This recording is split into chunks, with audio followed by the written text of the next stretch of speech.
The truth is they have a lot going on in their minds right now, and they need to actually go through a refining process. That's the honest truth. That brings them back to the state of a proper Nigerian girl. You understand? I mean, girls now. And so the government needs to actually work with the concerned NGOs and even volunteer groups and associations within and outside of Nigeria to ensure that they have, should I say, a reorientation of their mental state and their physical state. Their health status also needs to be reviewed, and then they should actually ensure that they have the best side of life right now.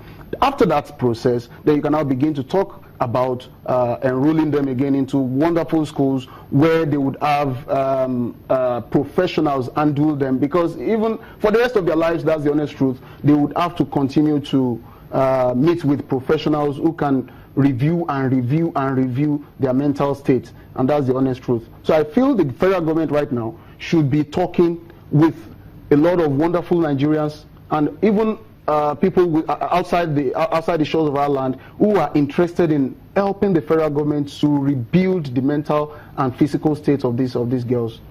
All right. Well, we'll be watching this story closely and hopefully seeing that these girls get reintegrated seamlessly, hopefully at some point, but most importantly also hoping that more girls get released and actually all of them at some point hopefully to get reunited with their family. But let's move on now to Mr. President, speaking about the federal government there. And there's a lot of concerns, and genuinely so, for Mr. President's health. And for the fourth week running, the Federal Executive Council meeting, he was a no-show, and people started speculating, and we hadn't seen him publicly for 3-4 weeks actually.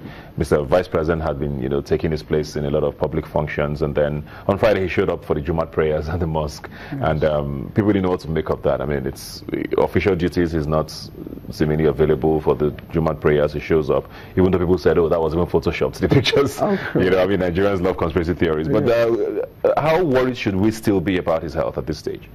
Well, we should be very worried.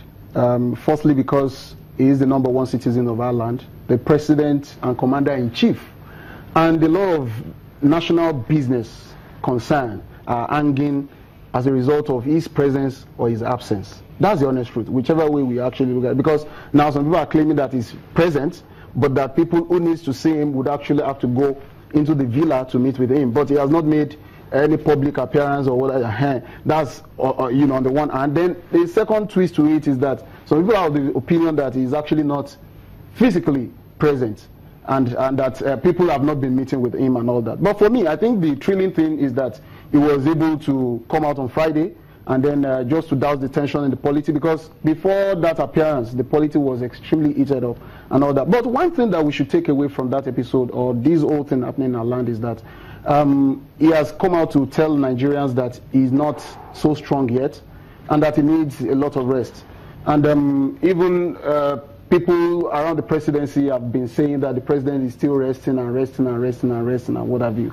But I would really actually like to say something to people within the presidency, or people who are actually around the president. The truth is that Nigerians need to be briefed per second or per minute or per day exactly what is going on in the presidency, and that's the honest truth. We cannot just continue to keep issues or relating to the physical presence of the president or his, the state of his health, in the secret, and then we think that Nigerians would actually just continue to listen to whatever thing they tell Nigerians. So I think they need to actually be up and doing. They need to brief Nigerians on the state of health of the president. And for me, I think ultimately, with the kind of integrity that we know President Buhari for, the moment he realizes the fact that he's not so agile to perform that function again, I think he should resign honorably. A lot of people have said that, and that was what I was going to come to. We even heard allegedly that certain former presidents and heads of states of this country met at some point during the week, and allegedly they had resolved to meet with Mr. President and tell him to, take the back seat and just step down and all of that.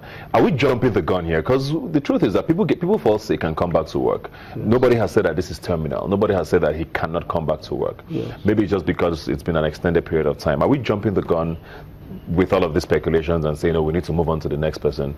I mean, this is the month of May now. So that's okay. Pretty much for most of this year, he's been in and out of the health issues. But are we moving too far ahead of ourselves? And for me, I really don't think so, because when you talk about the president of a country, he has to be physically present every minute. 24 hours is up and doing, and that's the honest truth, because there are certain matters that request urgent attention by the president, and then, you know, when you're not feeling too good and all that, and then for his age, the truth is that people would advise, and I would even join them in advising, that he should be resting, relaxing. You know, he should not go through so much hassle, so much stress, such that it would, you know, drain his consciousness very fast and all that. So, you know, it's really not about witch hunting or about the fact that some people do not love the president. Yes, some politicians may have their own reasons for saying all stuff. But for me as a person, I think because of the level of integrity that President Buhari has displayed over the years, you know, going forward, he should find comfort in relaxing in his home. And then, you know, that's if he realizes that he can no longer perform the function of that office, because a lot of people have so much respect for him, and I don't think I want to watch that window, you know, within a short period of time, because of matters bordering on his health, which actually is not within his own control. Yeah.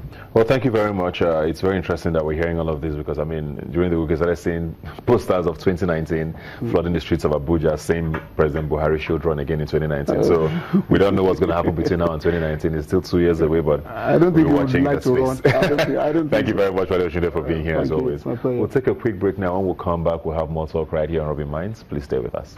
Let's dance now, it is my turn. Just won't work you out.